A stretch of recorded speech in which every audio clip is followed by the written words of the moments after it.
ইউসুফ আলাইহিস সালাতু ওয়াস সালামকে আল্লাহ তাআলা সবচেয়ে বেশি সুন্দর করে সৃষ্টি করেছিলেন, কিন্তু সাহাবায়ে কেরাম বলতেন, তাবেঈন আজমাইন তারা বলতেন যে আমাদের নবী সবচেয়ে বেশি সুন্দর ছিলেন।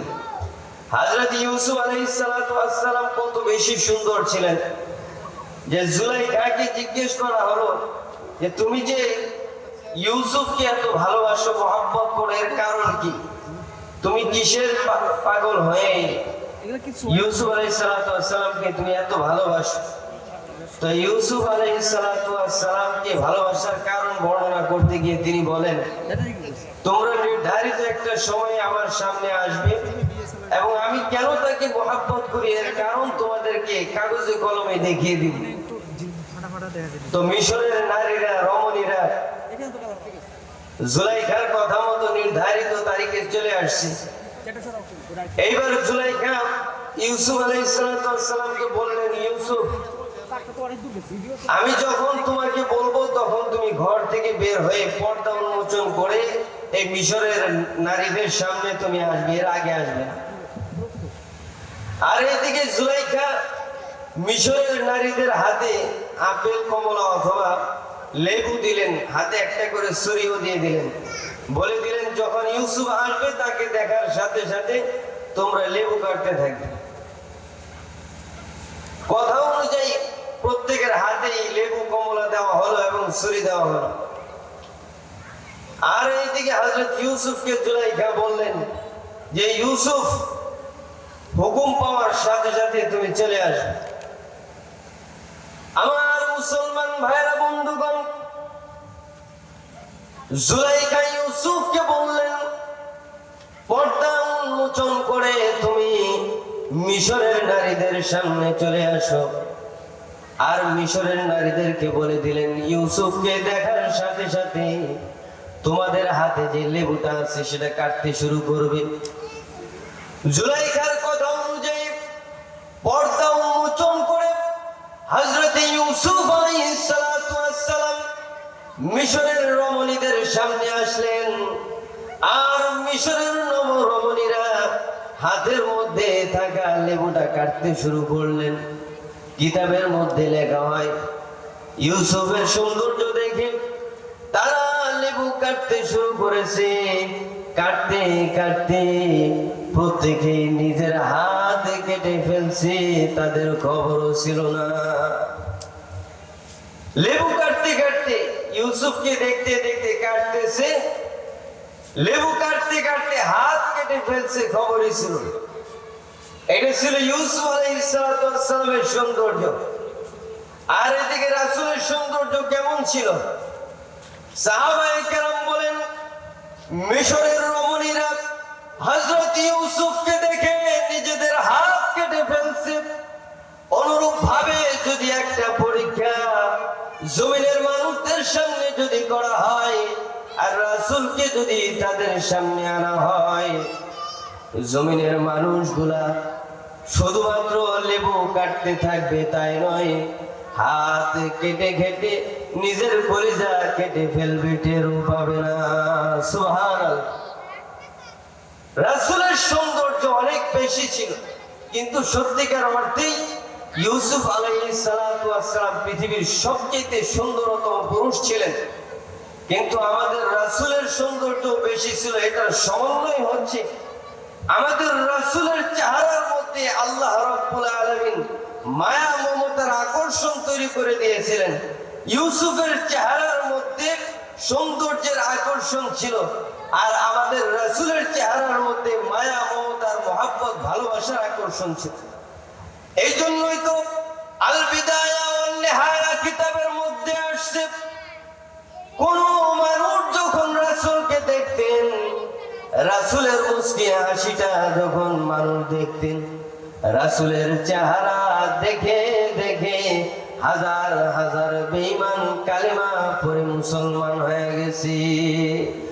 রাসূলের সৌন্দর্যের মধ্যে আকর্ষণ ছিল, মায়া, মমতা।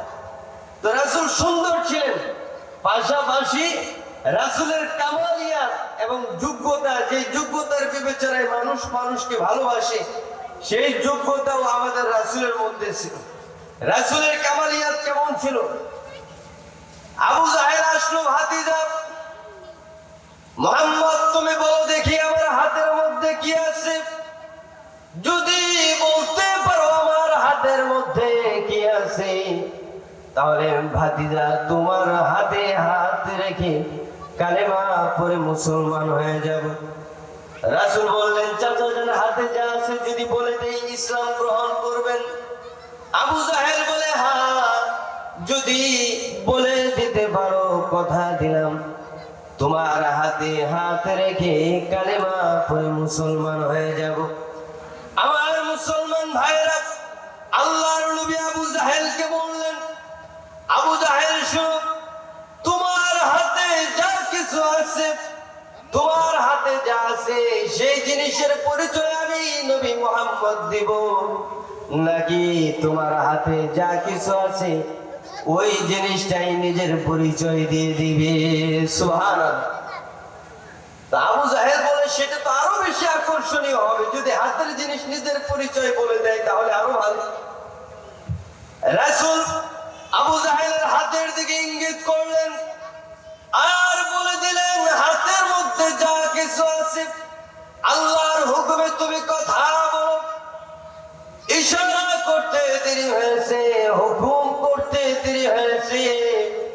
আবু জাহেলের হাতে পাথরের মূর্তি ছিল, ওই পাথরের মূর্তির জবান দিয়ে উচ্চারিত হয়ে গেছে, আশহাদু আল্লা ইলাহা ইল্লাল্লাহু ওয়া আশহাদু আন্না মুহাম্মাদান আবদুহু ওয়া রাসূলুহু। এবার আবু জাহেল বলে, ভাতিজা তোমাকে প্রথমে স্বাভাবিক মানুষ মনে করতাম, কিন্তু না, তুমি সাধারণ বড় মানুষ নয়, বরং তুমি বড় একটা জাদুকর। নাউজুবিল্লাহ।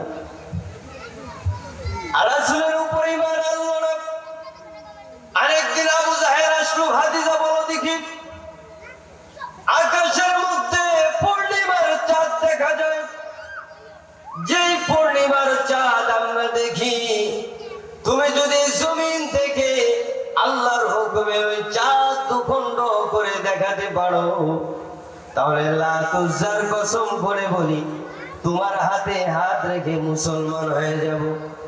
এইবারও রাসূল আবু জাহেলের সামনে যেহেতু ইমানের প্রশ্ন, ইমান আনবে, রাসূলের চাহিদা ছিল রাসূলের এক একটা জীবনের বিনিময়ে জমিনের সব মানুষগুলা কালিমা পড়ে মুসলমান হয়ে যাক, এটা ছিল রাসূলের দিলের তামান্না। আবু জাহেলকে বলল, চাচা আপনি দাঁড়ান, এখন এই মুহূর্তে আমি আল্লাহর হুকুমে আকাশের চাঁদ দুটুকরো করে দেখিয়ে দিব। আল্লাহর রাসূল আকাশের দিকে ইশারা করলেন, চাঁদের দিকে ইশারা করলেন। ইশারা করতে দেরি হয়েছে, আসমানের পূর্ণিমার চাঁদ দুখণ্ড হতে বিলম্বিত হয় নাই। সুবহানাল্লাহ।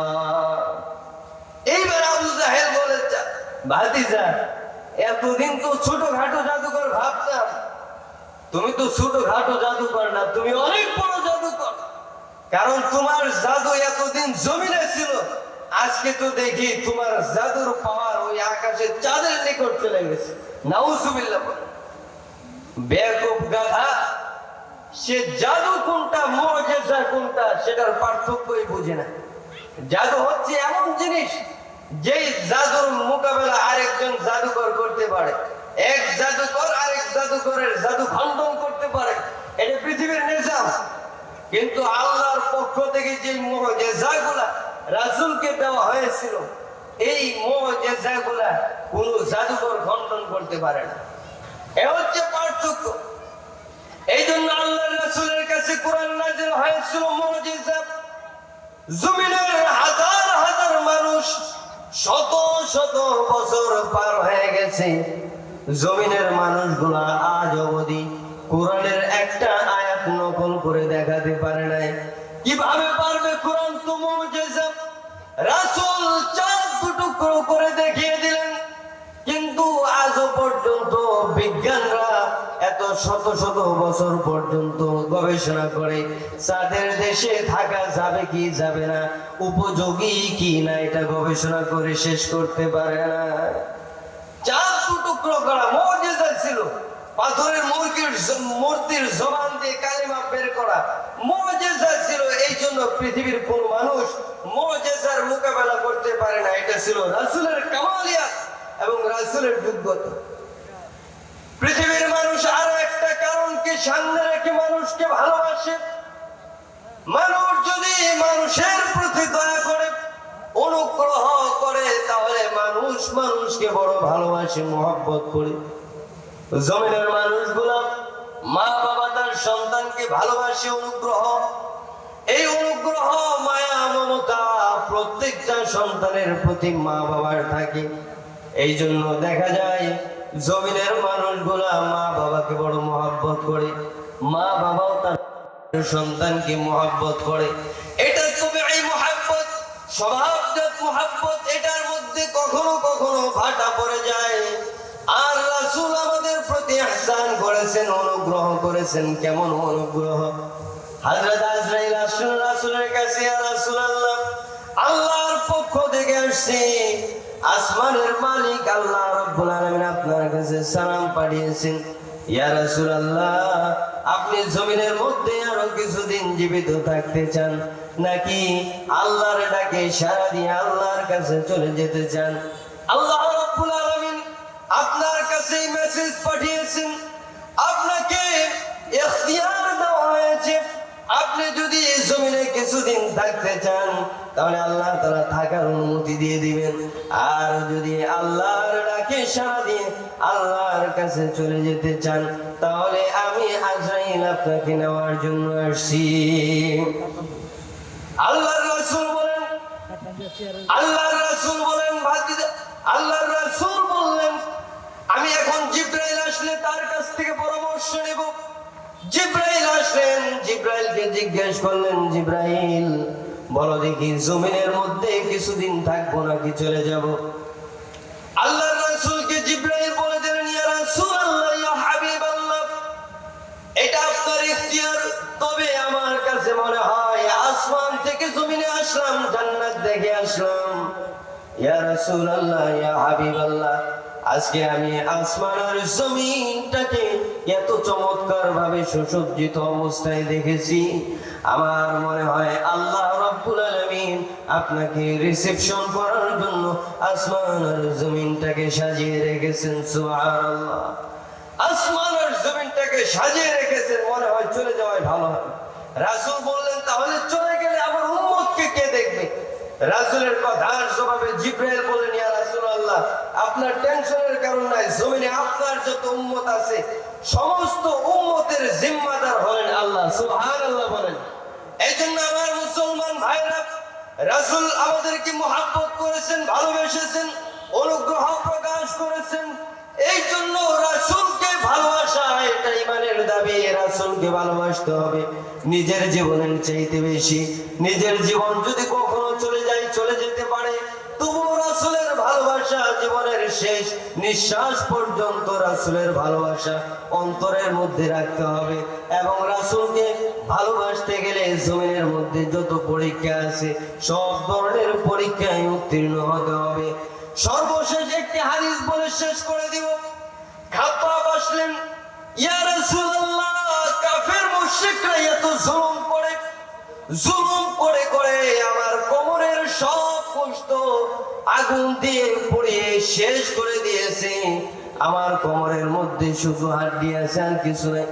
কিন্তু ইয়া রাসূলুল্লাহ, আপনার মহব্বত আমার অন্তরের মধ্যে এত বেশি, আমি যখন জুলুম নির্যাতনের শিকার হয়ে আপনার কাছে আসি, তখন আমার মনে হয় জমিনের কোন জুলুম নির্যাতন আমার কাছে কিছুই নয়, বরং আপনার মহব্বত সবচেয়ে দামি। আপনাকে দেখলে সব কষ্ট দূর হয়ে যায়। তবে ইয়া রাসূলুল্লাহ, কাফেররা যেইভাবে জুলুম করে সহ্য করতে পারে না, আল্লাহর রাসূল বলে দিলেন, খাব্বাব, আর কিছুদিন ধৈর্য ধারণ করো, সবর করো, আল্লাহর পক্ষ থেকে সাহায্য চলে আসবে। মনে রাখবে, খাব্বাব এমন একটা যুগ ছিল, এমন ছিল যেই সময়ের মানুষগুলা শুধুমাত্র কালেমা পড়ে মুসলমান হওয়ার কারণে তাদের উপর কেমন জুলুম করা হতো জানো? বলে মাটিকে খনন করে মাটির মধ্যে কোমরটাকে মাটির নিচে দাফন করে দেওয়া হতো এবং কোমরের উপরের অংশটা মাথার উপরে করাত ধারণ করে মাথার চুলের গোড়া থেকে দেহের অর্ধ অংশকে ছুরি ঘুরিয়ে ঘুরিয়ে দুটুকরো করে দিয়েছে। এভাবে কালেমা পড়ে মুসলমান হওয়ার কারণে ইমানদারকে হত্যা করা হয়েছে। মনে রাখবে খাব্বাব, তাড়াহুড়া করো না, এমন একটা সময় আসবে আল্লাহর পক্ষ থেকে সাহায্য আসবে, আল্লাহ রাব্বুল আলামিন এমন সাহায্য করবেন তোমরা ঈমানি পরীক্ষায় উত্তীর্ণ যদি হতে পারো খাব্বাব, তোমাদের ঈমানের বদৌলতে আল্লাহ রাব্বুল আলামিন তামাম দুনিয়ার জমিনে ইসলামের পতাকা উড্ডীন করে দিবেন। সুবহানাল্লাহ।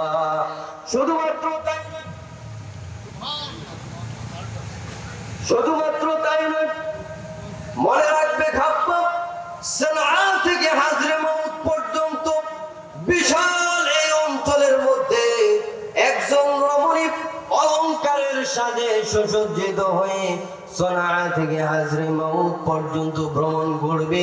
পৃথিবীর কোন মানুষের ভয় তাদের দিলের ভিতরে থাকবে না, আল্লাহর ভয় তাদের দিলের ভিতরে থাকবে।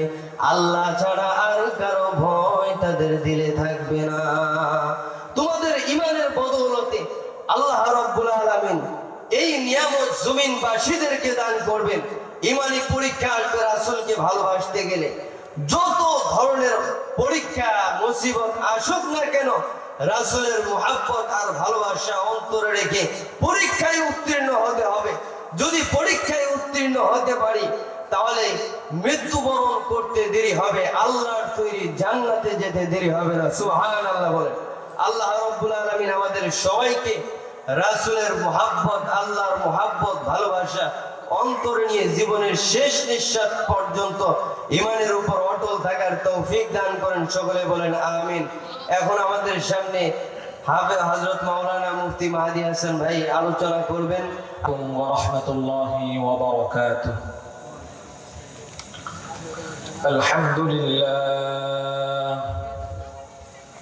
আলহামদুলিল্লাহি হামদাশ শাকিরিন ওয়া নু'মিনু বিহি ঈমানাল মুকিনিন ওয়া নুকিরু বিওয়াহদানিয়্যাতিহি ইqরারাস সাদিকিন ওয়া আশহাদু আন লা ইলাহা ইল্লাল্লাহু ওয়াহদাহু লা শারীকা লাহু ونشهد أن سيدنا وسندنا وحبيبنا وحبيب ربنا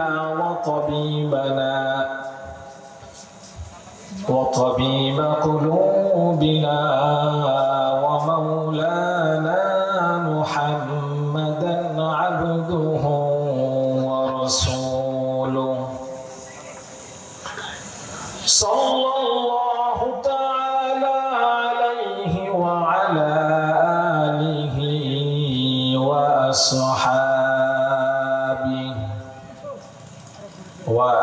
وأصحابه وبارك وسلم تسليما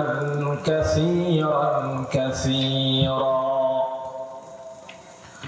أما بعد فأعوذ بالله من الشيطان الرجيم بسم الله الرحمن الرحيم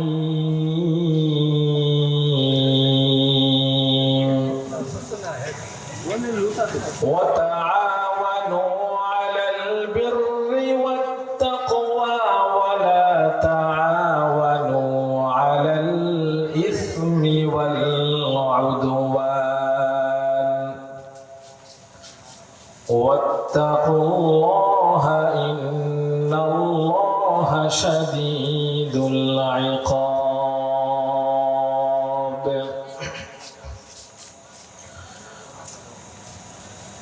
وعن جرير بن عبد الله رضي الله تعالى عنه قال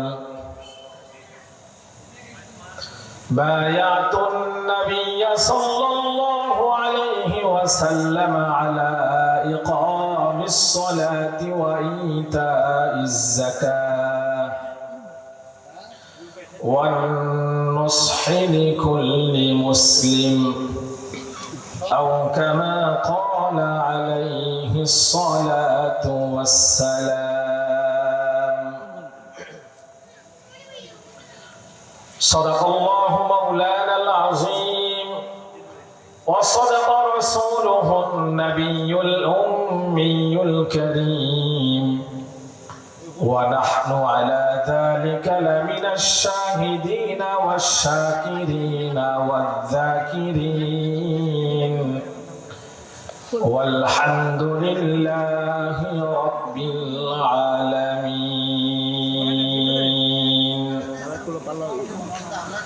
محبوب خدا صل على نام محمد. محبوب خدا صل على نام محمد. آخوك ضياء دل کا جلا نام محمد. آخوك ضياء دل کا جلا نام محمد. सरकार दो आलम पे मेरे जान फिदा हो.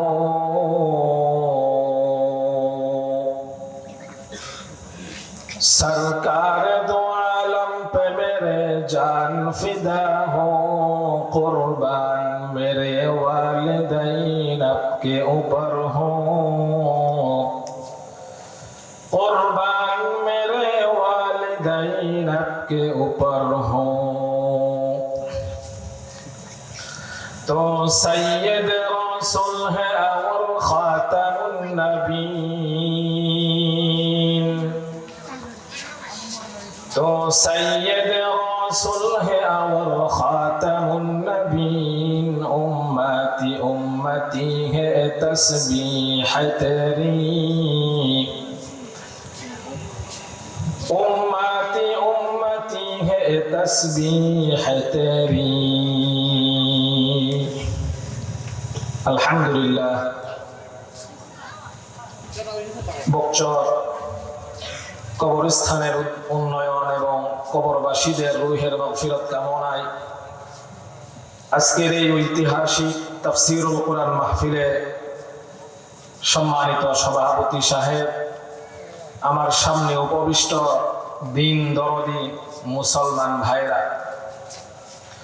আল্লাহ পাকের কাছে অসংখ্য অগণিত শুকরিয়া যিনি আমাদেরকে বরকতময় মাহফিলে শরীক হওয়ার তৌফিক দিয়েছেন। এজন্য আমরা সকলেই বলি আলহামদুলিল্লাহ।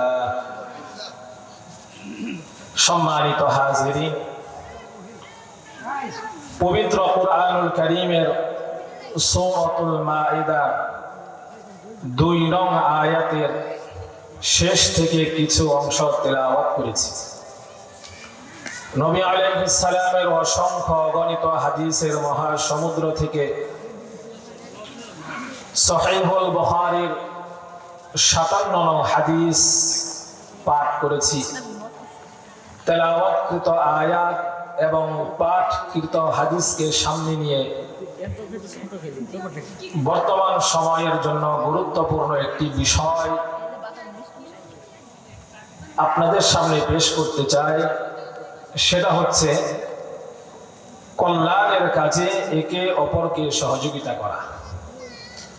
আল্লাহ রাব্বুল আলামিন বলেন, ওয়া তাআওয়ানু আলাল বিররি ওয়াত তাকওয়া, তোমরা নেক কাজে এবং তাকওয়ার ক্ষেত্রে একে অপরকে সহযোগিতা করবে। এর মাধ্যমে আমরা সুন্দর একটি পরিবার পেতে পারি, সুন্দর একটি সমাজ পেতে পারি, সুন্দর একটি দেশ। আমরা একজন মানুষ আরেকজন মানুষের কল্যাণ কামনার মাধ্যমে সুন্দর একটা দেশ গঠন করা সম্ভব। আজকে আমরা দেশকে সুন্দর করার জন্য চিৎকার করি, সমাজকে সুন্দর করার জন্য আমরা নানা রকম মানববন্ধনের মাধ্যমে আমরা আমাদের মনের আকুতিগুলা আমাদের দেশের কর্ণধার যিনারা আছেন তিনাদের কাছে পেশ করি। মনে রাখতে হবে, আমরা যতই চিৎকার আর চেঁচামেচি করি না কেন, যতই মিছিল মিটিং আমরা করি না কেন, আমি যদি নিজেকে পরিশুদ্ধ করতে না পারি, একজন মুসলমান হিসাবে অন্য আরেকজন মুসলমানের জন্য কল্যাণকামী যতক্ষণ পর্যন্ত না হতে পারবো, ততক্ষণ পর্যন্ত না ব্যক্তি জীবনে শান্তি আসবে, না পারিবারিক জীবনে শান্তি আসবে, না সামাজিক জীবনে শান্তি আসবে, না রাষ্ট্রীয় জীবনে শান্তি আসবে, না আন্তর্জাতিক জীবনে শান্তি আসবে। এই জন্য আমাদের উচিত কল্যাণের কাজে একে অপরকে সহযোগিতা করা। এরপরে আল্লাহ বলেন, ওয়ালা তাআওয়ানু আলাল ইসমি ওয়াল উদওয়ান, তোমরা গুনাহের কাজে, জুলুমের কাজে, অন্যায়ের কাজে একে অপরকে সহযোগিতা করবে না। গান বাজনার কাজে, যাত্রাপালার কাজে, নৃত্য পরিবেশন হবে, যেই মঞ্চে নগ্ন নারীদেরকে প্রদর্শন করা হবে, এমন মজলিসে না পরামর্শ দিয়ে, না টাকা পয়সা দিয়ে, না শরীরের শক্তি দিয়ে কোন রূপ সহযোগিতা করার কোন সুযোগ আমাদের নেই। কেননা অন্যের কল্যাণ কামনা করা এটা হচ্ছে দ্বীনের একটি অংশ। আবু দাউদ শরীফের 4944 নং হাদিসের বর্ণনা। এই হাদিসের বর্ণনাকারী হযরত তামিম আদ-দারি রাদিয়াল্লাহু তাআলা আনহু বলেন, قال رسول الله صلى الله عليه وسلم إن الدين النصيحة إن الدين النصيحة إن الدين النصيحة। নবী আমার গোটা বিশ্ববাসীকে জানিয়ে দেন, পূর্ণাঙ্গ দিন হচ্ছে অন্যকে সুপরামর্শ দেওয়া, অন্যকে ভালো উপদেশ দেওয়া, অন্যের কল্যাণ কামনা করা। এই কথা আমার নবী তিনবার উচ্চারণ করেছে। এই জন্য একে অপরকে কল্যাণের দিকে ডাকা, অন্যের কল্যাণ কামনা করা, এটা হচ্ছে পূর্ণাঙ্গ একটা দিক। বুখারী শরীফের 57 নং হাদিসের বর্ণনা। এই হাদিসের বর্ণনাকারী হযরত জারীর ইবনে আব্দুল্লাহ রাদিয়াল্লাহু তাআলা আনহু বলেন, বায়াতুন নবী সাল্লাল্লাহু আলাইহি ওয়াসাল্লাম আলা ইকামিস সালাতি ওয়া ইতাইজ যাকাহ ওয়ান নুসহি লিকুল্লি মুসলিম। নবীর সাহাবী বর্ণনা করেন, নবীর হাতে হাত রেখে এই মর্মে আমি বায়াত গ্রহণ করলাম, আলা ইকামিস সালাহ, আমি নামাজ কায়েম করব, ওয়া ইতাইজ যাকাত, আমি যাকাত আদায় করব, ওয়ান নুসহি লিকুল্লি মুসলিম, প্রত্যেকটা মুসলমানের জন্য কল্যাণ কামনা করব। এই মর্মে আমি বিশ্ব নবীর হাতে হাত রেখে বায়াত গ্রহণ করলাম। আল্লাহর কোরআন বলে একে অপরকে কল্যাণের কাজে সহযোগিতা করবে।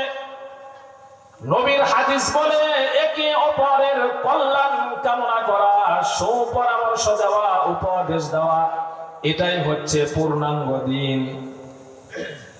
নবীর সাহাবী বলেন, আমি নবীর হাতে হাত রেখে এই মর্মে বায়াত গ্রহণ করলাম যে প্রত্যেকটা মুসলমানের জন্য আমি কল্যাণকামী হয়ে যাব। অন্য মুসলমানের কল্যাণ কামনা করলে আমাদের লাভটা কি হবে? একটা ভাই আরেকজন ভাইয়ের কল্যাণ কামনা করা, সহযোগিতা করলে আমাদের ফায়দাটা কি হবে? মুসলিম শরীফের 6746 নং হাদিসের বর্ণনা। এই হাদিসের বর্ণনাকারী হযরত আবু হুরায়রা রাদিয়াল্লাহু তাআলা আনহু বলেন, قال رسول الله صلى الله عليه وسلم من نفس عن مؤمن كربة من كرب الدنيا نفس الله عنه كربة من كرب يوم القيامة। নবী আলাইহিস সালাম জানিয়ে দেন, কোন মুসলমান যদি অপর কোন মুসলমানের দুনিয়া থেকে কোন মুসিবত দূরীভূত করে দেন, আল্লাহ রাব্বুল আলামিন কিয়ামতের ময়দানে ওই লোকটা থেকেও মুসিবত দূরীভূত করিয়া দিবে। এরপরে পয়গম্বর বলেন, ওমান ইয়াসসারা আলা মুসিরিন ইয়াসসারাল্লাহু আলাইহি ফিদ দুনিয়া ওয়াল আখিরা। যেই ব্যক্তি দুনিয়াতে কোনো অভাবী ব্যক্তির অভাবকে মোচন করবে, তার দুরবস্থাকে দূরীভূত করে দিবে, আল্লাহ রাব্বুল আলামিন দুনিয়া এবং আখিরাতে ওই লোকটার দুরবস্থাও আল্লাহ দূরীভূত করিয়া দিবেন। বলেন সুবহানাল্লাহ। এরপরে পয়গম্বর বলেন, ওয়ামান সাতারা মুসলিমান সাতারাহুল্লাহু ফিদ দুনিয়া ওয়াল আখিরাহ। কোন ব্যক্তি যদি কোন মুসলমানের দোষ ত্রুটি গোপন রাখে, আল্লাহ রাব্বুল আলামিন দুনিয়া এবং আখিরাতে ওই লোকটার দোষ ত্রুটিও গোপন রেখে দিবে। এরপরে পয়গম্বর বলেন, ওয়াল্লাহু ফি কানাল আবদু ফি আউনিল আখি। ওয়াল্লাহি, আল্লাহ রাব্বুল আলামিন জানিয়ে দেন পয়গম্বরের মাধ্যমে, দুনিয়াতে কোনো ব্যক্তি যদি যতক্ষণ পর্যন্ত তার অপর ভাইয়ের সহযোগিতা করবে, আল্লাহু ফি কানাল আবদি ফি আউনি আখি, আল্লাহ রাব্বুল আলামিন ততক্ষণ পর্যন্ত ওই লোকটার জন্য সহযোগিতা করতে থাকবে। এই হাদিসের মাধ্যমে আমরা পেলাম, যতক্ষণ পর্যন্ত আমরা কোন মুসলমানের সহযোগিতায় লিপ্ত থাকব, যেইভাবে আমরা তাকে সহযোগিতা করব, আল্লাহ রাব্বুল আলামিনও ওই সহযোগিতাকারীকে সেইভাবে সহযোগিতা করবেন। বলেন সুবহানাল্লাহ। তো বর্তমান সময়ে আমাদের সমাজে একটা শ্রেণীর লোক খুব বেশি অবহেলিত, যাদেরকে কেউ কোনো দাম দিতে চায় না। এর মধ্যে প্রথম শ্রেণী হিসাবে যাদেরকে ধরা যায় তারা হচ্ছে এতিম। তারা কি ভাই? এতিম। এতিমকে কেউ দেখতে পারে না, এতিমকে কেউ দেখতে পারে না। একজন বাবাওয়ালা লোকের ছেলের সাথে একজন এতিম সন্তানের ঝগড়া হয়। এতিম সন্তানের দোষ না থাকলেও এই বাবাওয়ালা সন্তান এই দোষটা ওই এতিম সন্তানের উপর চাপিয়ে দেওয়া হয়। কেননা এই এতিম সন্তানকে শাসন করলে তার পক্ষে সাফায়াত করা, তার পক্ষে বিচার করার মতো কাউকে পাওয়া যাবে না। সমাজের সবচেয়ে নিগৃহীত, নির্যাতিত, নিপীড়িত, বঞ্চিত হচ্ছে এই এতিম সমাজ। অথচ কোরআনে এবং হাদিসের মধ্যে এতিমদের সাথে ভালো আচরণ করার জন্য বহু নির্দেশনা পাওয়া যায়। এই ব্যাপারে আমরা কয়েকটা দৃষ্টান্ত শুনব।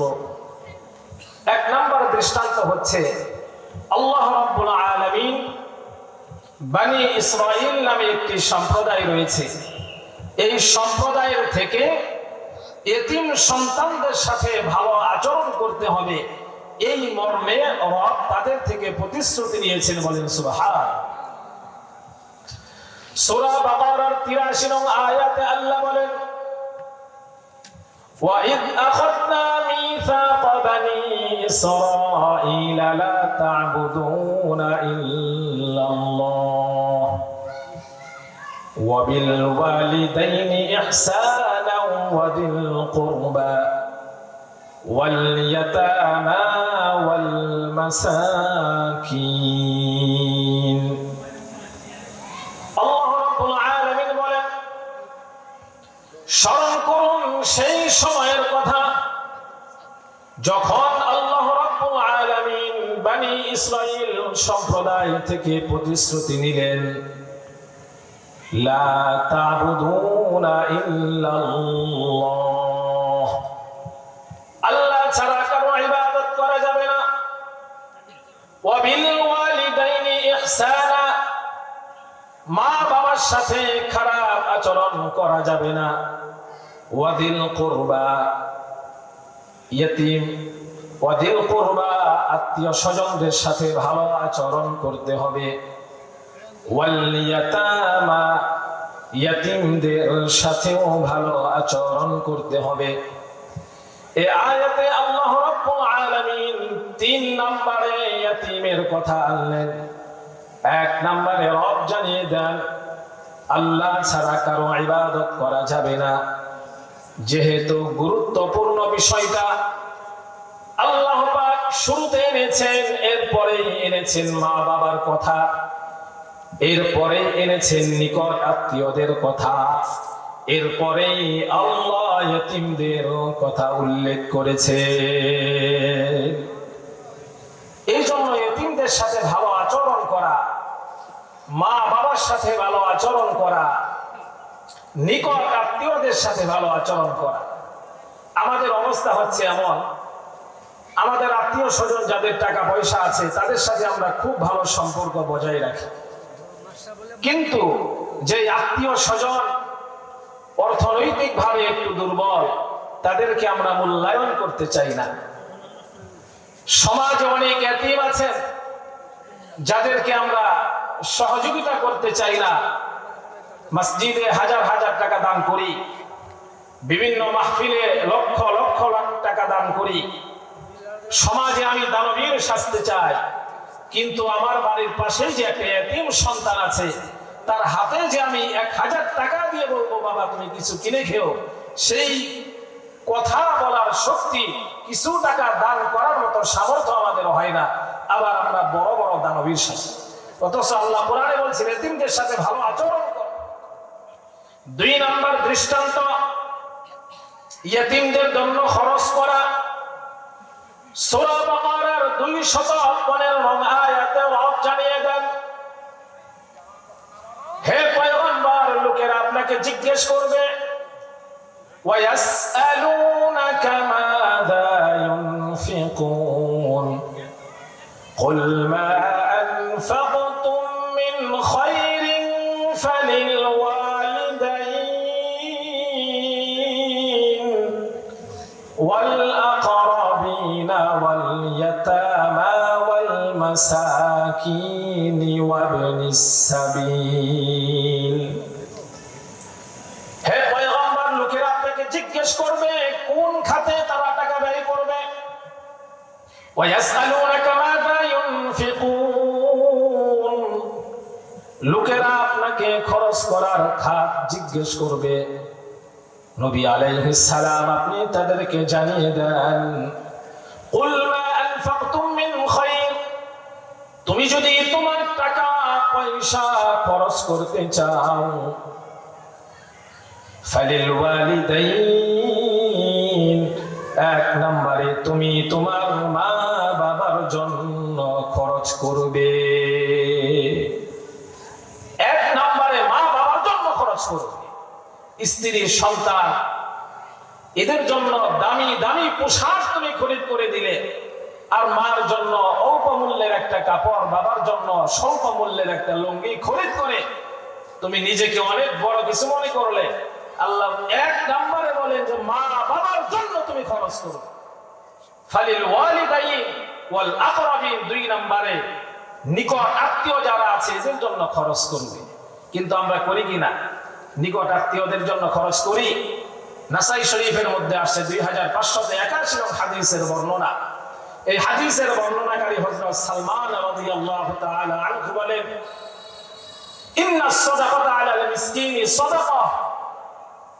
কেউ যদি কোনো অসহায় লোককে সাদাকা দেয়, মিসকিনকে সাদাকা দেয়, তাহলে একটা সওয়াব পাবে। কয়টা সওয়াব? শুধু সাদকার সওয়াব। এরপর নবীজি বলেন, ওয়া আলা যির রাহমি ইসনাতাইন। কেউ যদি তার নিকট আত্মীয়দেরকে দান দেয়, সদকা করে, তাহলে তার আমলনামায় দুইটা সওয়াব যুক্ত হবে। বলেন সুবহানাল্লাহ।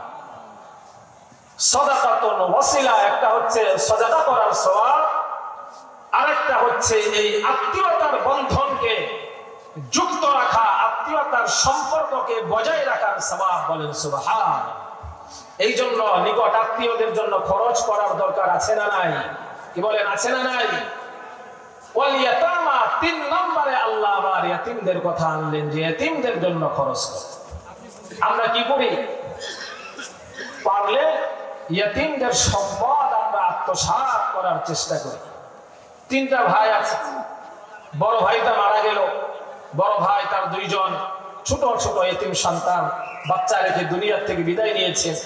বাকি যে ভাইগুলো আছে তারা চেষ্টা করে কিভাবে বড় ভাইয়ের সম্পদ ছলে বলে কৌশলে আত্মসাৎ করা যায়। এই ছোট ছোট এতিম সন্তানদেরকে তারা বঞ্চিত করতে চায়, এমন স্বভাবের লোক আমাদের সমাজে আছে না নাই? কি বলেন, আছে না নাই? সূরা নিসা 10 নং আয়াতে আল্লাহ রাব্বুল আলামিন বলেন, ইন্নাল্লাযীনা ইয়াকুলুনা আমওয়ালাল ইয়াতামা যুলমা ইন্নামা ইয়াকুলুনা ফী বুতুনিহিম নারা। আল্লাহ পাক জানিয়ে দেন, ইন্নাল্লাযীনা ইয়াকুলুনা আমওয়ালাল ইয়াতামা যুলমা, নিঃসন্দেহে যারা এতিমদের সম্পদ আত্মসাৎ করবে, অন্যায়ভাবে এতিমদের সম্পদ দখল করবে, আল্লাহ বলেন ইন্নামা ইয়াকুলুনা ফী বুতুনিহিম নারা। কেমন যেন ওই লোকটা ওই আত্মসাৎকারীদের পেটের মধ্যে জ্বলন্ত আগুন দ্বারা পূর্ণ করে নিল। এরপরে আল্লাহ বলেন ওয়াসায়াসলাউনা সাইরা, অচিরেই এই লোকটা জ্বলন্ত আগুনে প্রবেশ করবে। বলেন নাউযুবিল্লাহ। এজন্য এতিমের সম্পদ আত্মসাৎ করার কোনো সুযোগ আছে? এতিমের জন্য আমরা খরচ করব তো ইনশাআল্লাহ, এতিমের সাথে ভালো আচরণ করব তো আমরা ইনশাআল্লাহ। তো 4 নম্বর দৃষ্টান্ত বুখারী শরীফের মধ্যে আসছে। বুখারী শরীফের 5304 নং হাদিসের বর্ণনা। এই হাদিসের বর্ণনাকারী হযরত সাহাবা রাদিয়াল্লাহু তাআলা আনহু বলেন,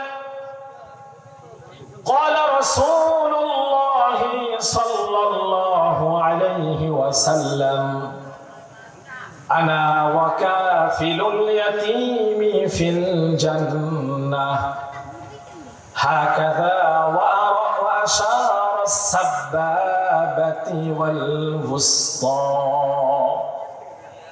এই হাদিসের বর্ণনাকারী সাহাবা রাদিয়াল্লাহু তাআলা আনহু বলেন, নবী আলাইহিস সালাম জানিয়ে দেন, আনা ওয়া কাফিলুল ইয়াতীমি ফিল জান্নাহ, আমি এবং ইতিমের ভরণ পোষণকারী এমন ভাবে জান্নাতে থাকব। এরপরে নবী আলাইহিস সালাম তার হাতের 2টা আঙ্গুলি আকাশের দিকে উঁচু করে ধরলেন, শাহাদাত আঙ্গুলি এবং মধ্যমা আঙ্গুলি উঁচু করে ধরে বলেন, হাকাদা ওয়া আশারাস সাবাবাতি ওয়াল বুসতা। এই শাহাদাত আঙ্গুলি আর মধ্যমা আঙ্গুলি যেমনি ভাবে পাশাপাশি থাকে, ঠিক তেমনি ভাবে আমি এবং ইতিমের ভরণ পোষণকারী একসাথে জান্নাতে থাকব। আমি এবং ইতিমের অভিভাবক একসাথে জান্নাতে থাকব। ইতিমের লালন পালনকারীর জন্য আমার নবী কত বড় সুসংবাদ শুনিয়েছে। 5 নম্বর দৃষ্টান্ত, যেই ব্যক্তি ইয়তীমের ভরণ পোষণ করবে বালেগ হওয়ার আগ পর্যন্ত। মুসনাদে আহমদ নামে একটি হাদিসের কিতাব আছে, এই কিতাবের 1905 নং হাদিসের বর্ণনা। এই হাদিসের বর্ণনাকারী হযরত ইবনে আব্বাস রাদিয়াল্লাহু তাআলা আনহু বলেন, মান যাম্মা ইয়াতীমান বাইনা আবাওয়াইনি মুসলিমাইনি ইলা তাআমিহি ওয়া শারাবিহি হাত্তা ইস্তাগনিয়া আন। যে ব্যক্তি কোন ইয়তীম বালেগ হওয়ার আগ পর্যন্ত তার ভরণ পোষণের জিম্মাদারি নিবে, পয়গম্বর বলেন ওয়াজাবাত লাহুল জান্নাতু আলবাত্তাহ, ওই ভরণ পোষণকারীর জন্য আল্লাহর জান্নাত আবশ্যিকভাবে অবধারিত হয়ে যায়। আল্লাহর জান্নাত আবশ্যিকভাবে, নবীজি বলেন আলবাত্তাহ, ওয়াজাবাত লাহুল জান্নাতু আলবাত্তাহ, আবশ্যিকভাবে তার জন্য আল্লাহর জান্নাত অবধারিত হয়ে যায়। 6 নম্বর দৃষ্টান্ত, অনেক লোক এমন আছে না, কথায় কথায় রেগে যায়, মনটা অনেক কঠোর।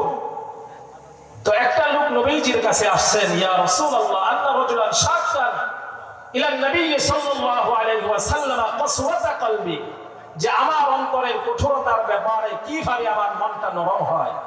নবী আলাইহিস সালাম বলেন আমসাহ রাসাল ইয়াতীম ওয়া আত'ইমিল মিসকিন, যে তুমি ইয়াতীমের মাথায় হাত বুলিয়ে দাও, ওয়া আত'ইমিল মিসকিন, এবং মিসকিনদেরকে খাবার খাওয়াও, এতে করে আল্লাহ তোমার অন্তরের কঠোরতা দূরীভূত করে দিবেন। বলেন সুবহান। 7 নম্বর দৃষ্টান্ত, ইয়াতীমের সম্পদ যারা রক্ষণ করেন, যারা এর সাথে যারা জড়িত, এই যে স্বভাবটা, এটা হচ্ছে কাফেরদের স্বভাব। কাদের স্বভাব? কাফেরদের স্বভাব। সূরা মাউন আমরা সবাই পারি, অনেকেই পারি। সূরা মাউনের শুরুতে আল্লাহ বলেন আরাআইতাল্লাযী ইউকাযযিবু বিদ্দীন। নবী আলাইহিস সালামকে আল্লাহ বলেন আরাআইতা, আপনি কি লক্ষ্য করে দেখেননি, আল্লাযী ইউকাযযিবু বিদ্দীন, যে কিয়ামত দিবসকে অস্বীকার করে। আচ্ছা বলুন তো, আমরা কিয়ামত দিবসকে স্বীকার করি না অস্বীকার করি? নিঃসন্দেহে আমরা কিয়ামত দিবসকে স্বীকার করি। আর কিয়ামত দিবসকে যে অস্বীকার করবে সে কখনোই ঈমানদার হতে পারে না। এরপরে আল্লাহ বলেন ফাযালিকাল্লাযী ইয়াদউল ইয়াতীম, এই যে যারা কিয়ামত দিবসকে অস্বীকার করে, এই লোকটার একটা বৈশিষ্ট্য হচ্ছে ইয়াতীমকে ধাক্কা দিয়ে বের করে দেওয়া, এতিমকে তাড়িয়ে দেওয়া। এটা কোনো মুসলমানের স্বভাব হতে পারে না, এটা হচ্ছে নিঃসন্দেহে কাফেরদের স্বভাব। এটা কাফেরদের স্বভাব। এই জন্য এই স্বভাবে যেন আমরা, এই গুণে যেন আমরা গুণান্বিত না হই, আল্লাহ তৌফিক দান করুন। সকলেই বলি আমিন। আমরা আজানের জবাব দিয়ে পরে আর কয়েকটা দৃষ্টান্ত দিয়ে ইনশাআল্লাহ শেষ করে দিব।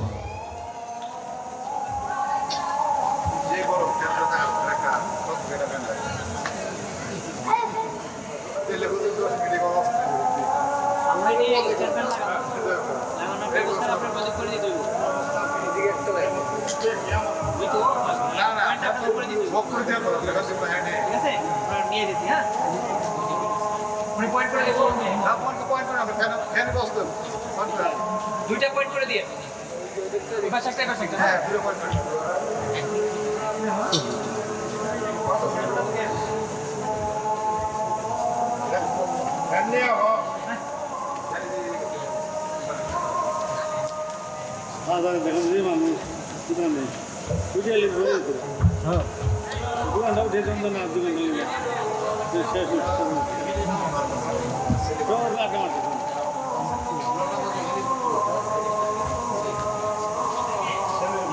বক্তা মেন বক্তা নেই।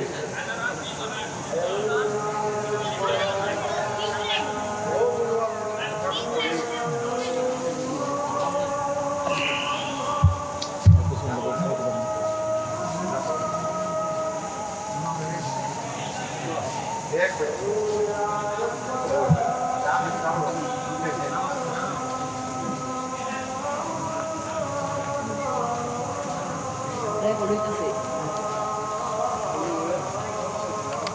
খুব মনোযোগ সহকারে শুনবেন। বুখারী শরীফের 4781 নং হাদিসের বর্ণনা।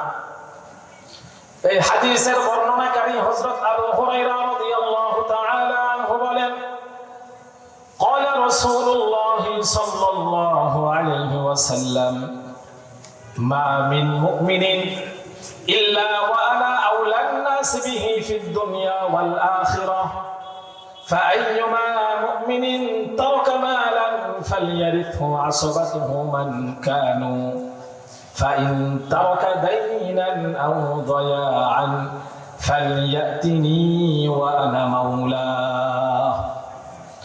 এই হাদিসের বর্ণনাকারী আবু হুরায়রা রাদিয়াল্লাহু তাআলা আনহু বলেন, নবী আলাইহিস সালাম ইরশাদ করেছেন, দুনিয়া এবং আখিরাতে ঈমানদারের জন্য মানুষের মধ্য থেকেই আমি হলাম সবচেয়ে বড় আপনজন। সুবহানাল্লাহ। নবীজি বলেন, দুনিয়া এবং আখিরাতে একজন ঈমানদারের জন্য সকল মানুষের চেয়ে আমি নবী হলাম সবচেয়ে বড় আপনজন। কিভাবে আপনজন? যদি কোনো ঈমানদার ফাইতুমা মুমিনিন তারাকা মালান, যদি কোনো মানুষ সম্পদ রেখে মারা যায়, তাহলে তার সন্তান, তার আত্মীয় স্বজন তারা সেই সম্পদের মালিক হয়ে যায়। পয়গম্বর বলেন, ফাইন তারাকা দাইনান আও দায়াআন, কোন ব্যক্তি যদি ইয়াতীম সন্তান রেখে মারা যায় কিংবা বড় কোনো ঋণ রেখে মারা যায়, এই লোকটার অভিভাবক যেন আমার কাছে আসে, এই লোকটার আত্মীয় স্বজন যেন আমার কাছে আসে, আমি নবী এই এতিম সন্তান এবং তার ঋণ আদায়ের জিম্মাদার হয়ে গেলাম।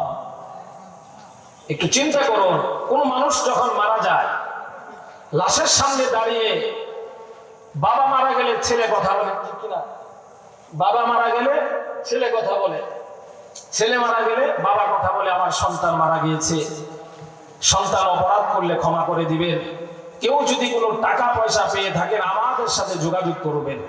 সাথে সাথে এলাকার কিছু বিশিষ্ট লোকেরাও কিন্তু কথা বলে যে এর কাছে যদি কেউ কোনো ঋণ থাকে তাহলে এর সন্তানদের সাথে যোগাযোগ করবেন, তারা ঋণ আদায় করে দিবে। আচ্ছা বলুন তো, এমন কি কোনো লোক আছে পাওয়া যাবে যে দাঁড়িয়ে বলে এই লোকটা যদি কোনো ঋণ থাকে, এই লোকটার যদি কোনো এতিম সন্তান থাকে, আমি কবরস্থানের দায়িত্বশীল কিংবা আমি মসজিদের দায়িত্বশীল, আমি এলাকার চেয়ারম্যান, এলাকার মেম্বার, আমি এই এতিম সন্তানের দায়িত্ব নিলাম, এই লোকটা যদি কয়েক লক্ষ টাকা ঋণ থাকে আমি ঋণ আদায়ের দায়িত্ব নিলাম, এমন লোক খুঁজে পাওয়া যাবে? কি বলেন, খুঁজে পাওয়া যাবে? নবী বলে, এমন লোক যদি আমার কাছে আসে, তার এতিম সন্তান থাকে, সে যদি ঋণ থাকে, আমি নবী এতিম সন্তান এবং ঋণ আদায়ের জিম্মাদার হয়ে গেলাম। সুবহানাল্লাহ। সর্বশেষ কথা, এতিমের ব্যাপারে আল্লাহ রাব্বুল আলামিন বলেন, ওয়ালা তাকরাবু মালাল ইয়াতীম ওয়ালা তাকরাবু মালাল ইয়াতীম ইল্লা বিল্লাতী হিয়া আহসানু হাত্তা ইয়াবলুগা আশুদ্দা।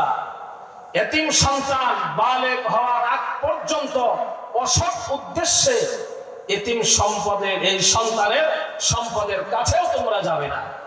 অনেক ভাইরা বোনদেরকে বাবার সম্পদ থেকে বঞ্চিত করে, এটা হক নষ্ট করা হয়, এতিমদের হক নষ্ট করা হয়।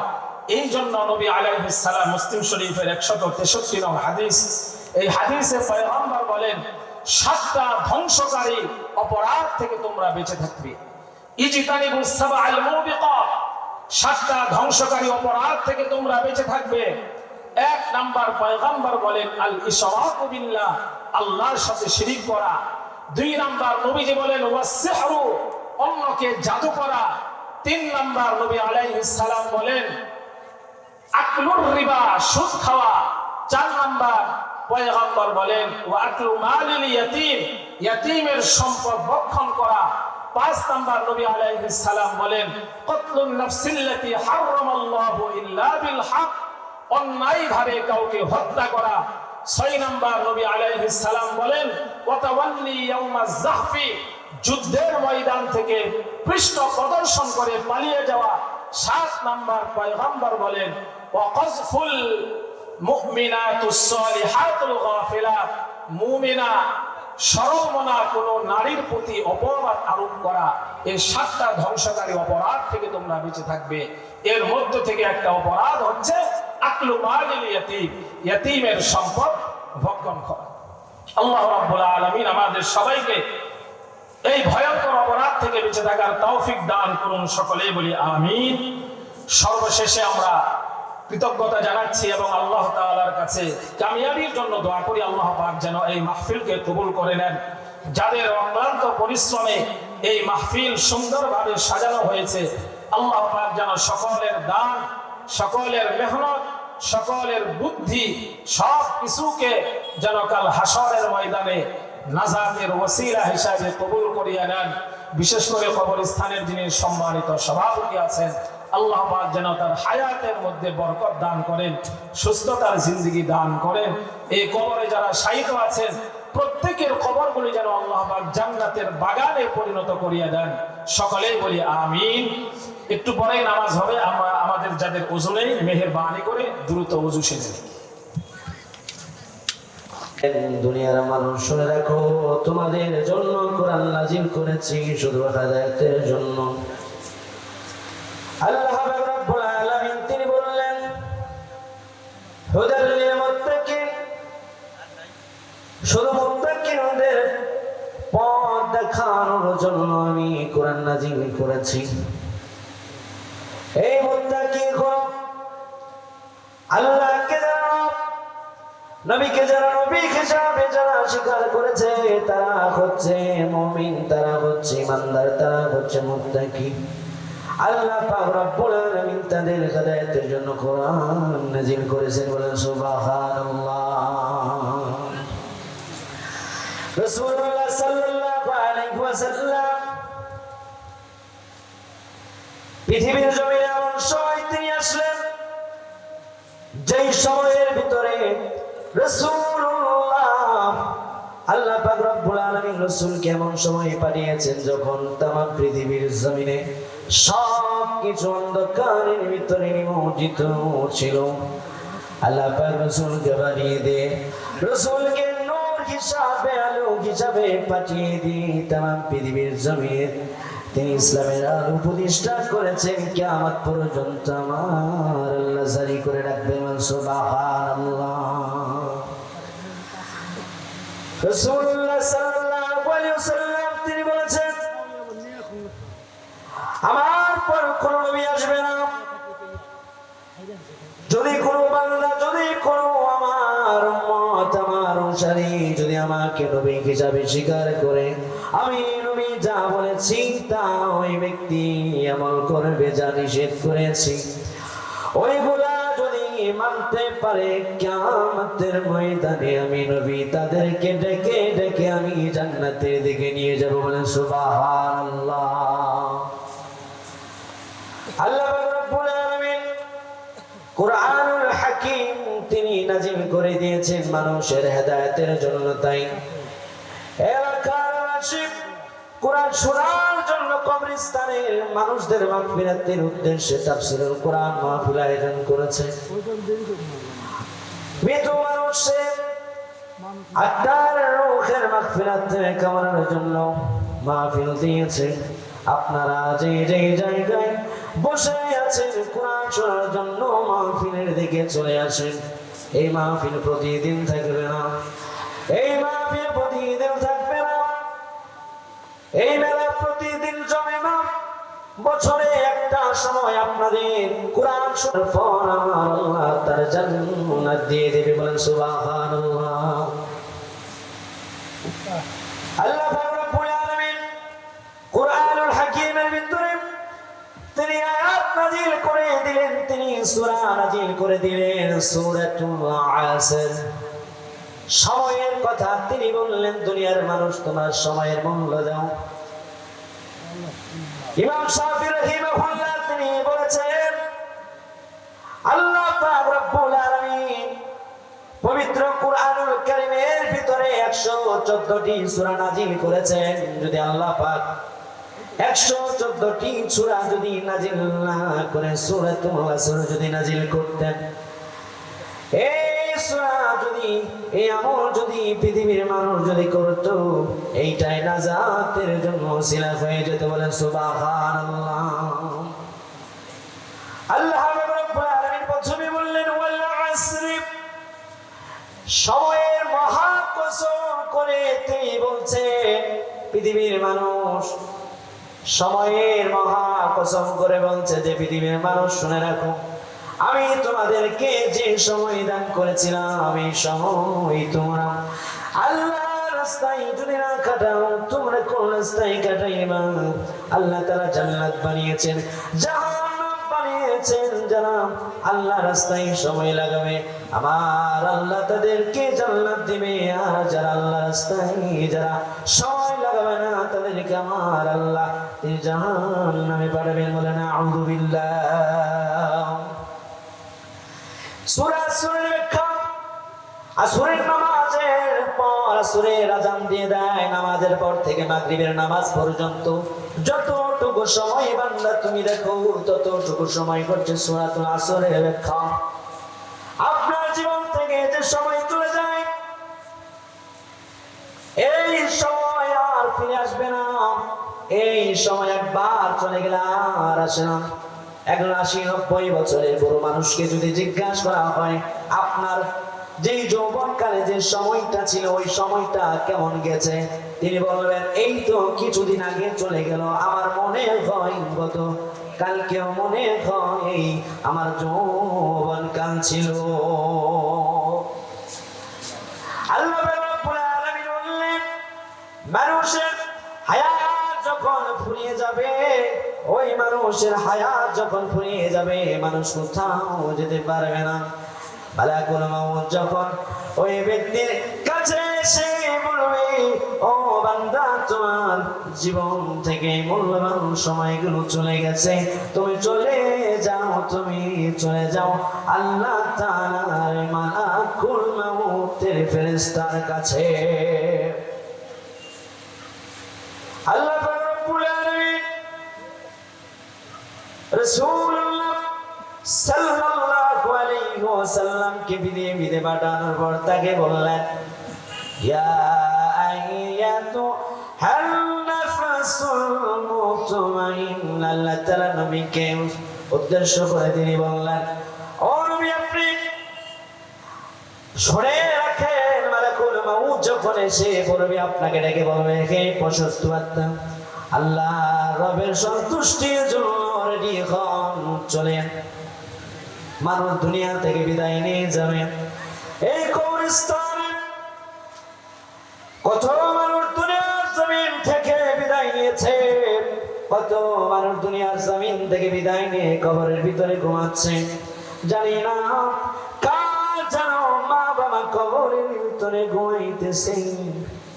এই মাহফিল আল্লাহ জানো এই মাহফিল রচনা করে তাদের মা বাবার কবর গুনাহকে জান্নাতের বাগান বানিয়ে দে। সকলে বলছে আমিন। হুজুর সাল্লাল্লাহু আলাইহি ওয়াসাল্লাম মৃত্যুর সময়, রাসূলের মৃত্যুর সময় যখন চলে যাচ্ছে, রাসূলের কাছে খবর চলে আসলো আপনার সময় শেষ, আপনি দুনিয়ার জমিন থেকে চলে যাবেন। মালাকুল মাউত আপনার কাছে এসে হাজির হবেন।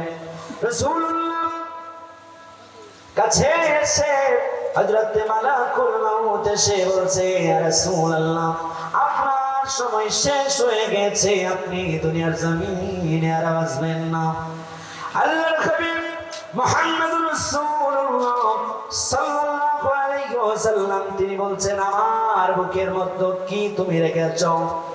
তখন বলে ইয়া রাসূলুল্লাহ আপনার উপর আমি এমনি কোনো কিছু রাখি নাই, আমি শুধু রেখেছি আমার এই হাতটা রেখেছি। তখন বলে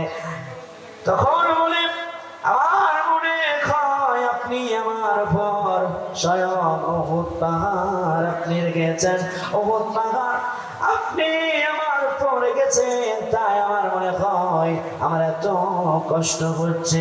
রাসূলুল্লাহর যদি এত কষ্ট হয় তাহলে আমাদের আপনাদের কেমন কষ্ট হবে। যখন মৃত্যুর সময় চলে আসবে, মৃত্যুর আগে সোজা হও, মৃত্যুর আগে সোজা হয়ে কোরআনের পথে চলে আসো। পৃথিবীর ওই লেনিন কার্ল মার্কস, লেনিন চলে গেছে, মরে গেছে, কার্ল মার্কস মরে গেছে, মাও সেতুর মরে গেছে। তারা কেউ দুনিয়াতে আসবে না, তাদের কোনো আদর্শ দুনিয়াতে কোনো কাজে লাগবে না। বিশ্ব নবীর আদর্শ মেনে জীবন যদি গঠন করতে পারো, সমাজে রাষ্ট্রে যদি 24টা ঘন্টা যদি রাসূলের আদর্শ মেনে জীবন যদি গড়তে পারো, মৃত্যুর পর আমার নবী ডেকে ডেকে ওই বান্দাদেরকে জান্নাতে নিয়ে যাবে। বলে সুবহানাল্লাহ। আল্লাহ রাব্বুল আলামিন তিনি পৃথিবীর মানুষকে তিনি বললেন, লাকাদ কানা লাকুম ফি রাসূলিল্লাহি উসওয়াতুন হাসানাহ। আল্লাহ রাব্বুল আলামিন তিনি বলছেন, পৃথিবীর মানুষ শুনে রাখো, নবী মুহাম্মদ তোমাদের জন্য হচ্ছে আদর্শ। আদমের জন্য আদর্শ, মূসার জন্য আদর্শ, ঈসার জন্য আদর্শ। পৃথিবীর নবী পাঠিয়েছেন সমস্ত নবীদের জন্য মূল মডেল হিসাবে নবী রাহমাতুল লিল আলামিনকে পাঠিয়েছেন। বল সুবহানাল্লাহ।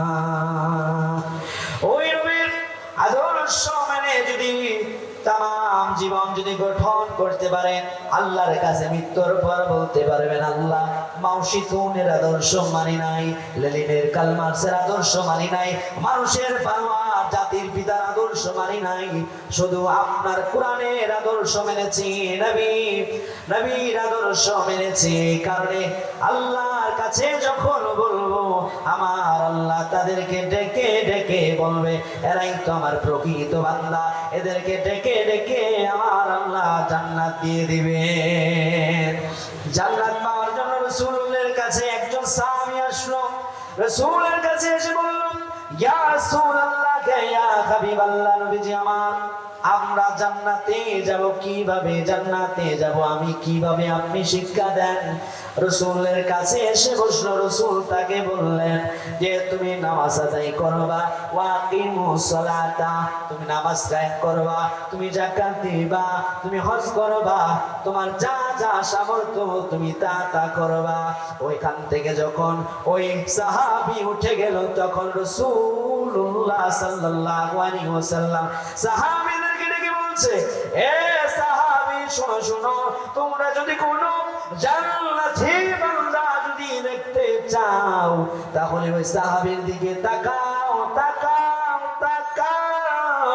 ওই সাহাবীর দিকে তাকাইলে তোমরা জান্নাতি মানুষের গুণগান, জান্নাতি মানুষের আখলাক দেখতে পারবা। হাদিসের মাধ্যমে কাই এসেছে, রাসূল বললেন, ওই রুখের দিকে তুমি তাকাও, তোমরা সবাই তাকাও, দেখো এই লোক জান্নাতি লোক, এই লোকের কাছ থেকে তোমরা শুনে রাখো, দেখে রাখো, ওই লোকটাই হলো আমার আল্লাহর জান্নাতে প্রবেশ করবে। তাহলে দুনিয়া থেকে যাওয়ার আগে আমাদের যে হায়াত নামক যে নিয়ামত দান করেছেন, সেই নিয়ামতরা আল্লাহর রাস্তায় কাটাতে হবে। 24টা ঘন্টা আপনি কাজ করবেন, রাসূলের আদর্শ মেনে কাজ করেন, ইবাদত হয়ে যাবে। রাসূলের আদর্শ মেনে কাজ করবেন না, গুনার ভিতরে ডুবে যাবেন। এই দুনিয়ার জমিনে রাসূলুল্লাহ সাল্লাল্লাহু আলাইহি ওয়াসাল্লাম এমন আদর্শ, এমন চরিত্র দিয়ে পাঠিয়েছেন। তিনি একজন নানা ছিলেন, তিনি দাদা ছিলেন, তিনি একজন আদর্শ স্বামী ছিলেন। রাসূলুল্লাহ সাল্লাল্লাহু আলাইহি ওয়াসাল্লাম এর কাছে স্ত্রীরা এসে বলছেন, ইয়া রাসূলুল্লাহ, আপনি আমাকে বেশি ভালোবাসেন না, অন্য স্ত্রীদেরকে বেশি ভালোবাসেন। রাসূল বললেন, আজকে রাত্রে যার বাড়িতে যাব, তার বাড়িতে, তার ঘরে, যার ঘরে যাব, তাকে আমি বেশি ভালোবাসি। রাসূল এই কথা বললেন। রাত হয়ে গেল, রাসূলুল্লাহ সাল্লাল্লাহু আলাইহি ওয়াসাল্লাম একটা একটা করে সব স্ত্রীর বাড়িতে গেলেন। স্ত্রীর বাড়িতে যাওয়ার পর রাসূল ডাক দিয়ে বললেন, একটা করে খেজুর নিয়ে রাসূল বললেন, ও স্ত্রী আমার, আমি তোমাকে বড় ভালোবাসি। এইরকম করে সবার বাড়িতে যখন এইরকম করে গেলেন, যাওয়ার পর সব স্ত্রীরা সকালবেলা সব স্ত্রীরাই খুশি। এক স্ত্রী জিজ্ঞাসা করে, তুই এত খুশি কেন? তখন বলে, রাসূল আমাকে বেশি ভালোবাসে, রাসূল আমাকে বেশি ভালোবাসে। কোন স্ত্রীরা বলতে পারবে না যে, কোন স্ত্রীরা কিয়ামত পর্যন্ত যদি রাসূলের হায়াত যদি থাকতো, কিয়ামত পর্যন্ত স্ত্রীরা বলতে পারতো না, আমার স্বামী মুহাম্মদ সাল্লাল্লাহু আলাইহি ওয়াসাল্লাম আমাদের সাথে ব্যভিচার করেছে। রাসূলুল্লাহ যেমন ছিলেন আদর্শ একজন স্বামী, আপনি একজন স্বামী, আপনার বয়স হয়ে গেছে, আপনি একজন পিতা, আপনার সব কিছু আপনি রাসূলের ভিতরে পাবেন। আপনি একজন ব্যবসায়ী, রাসূলও ব্যবসা করেছে, কোরআনের ভিতরে সব কিছুকে হারাম করেছে, শুধু ব্যবসাকে আমার আল্লাহ তিনি হালাল করে দিয়েছেন। এই ব্যবসা রাসূলের দেখানো পথ অনুযায়ী যদি কোনো বান্দা করে, ওই ব্যক্তি দুনিয়াতে বড় বড় হবে, আর আমার আল্লাহ আখিরাতে এটাকে জান্নাত তাকে দিয়ে দিবে। 24টা ঘন্টা মালাকুল মউত আপনার চারপাশে যখন ডাকে, আপনাকে ডেকে বলে, ও বান্দা, আমি তোমাকে 24টা ঘন্টা ডাকি, তুমি আমাকে কি স্মরণ করো না? মরণ থেকে যতই পালাও, বরং তোমায় লইবে ঘিরি। মরণ থেকে যতই পালাও, বরং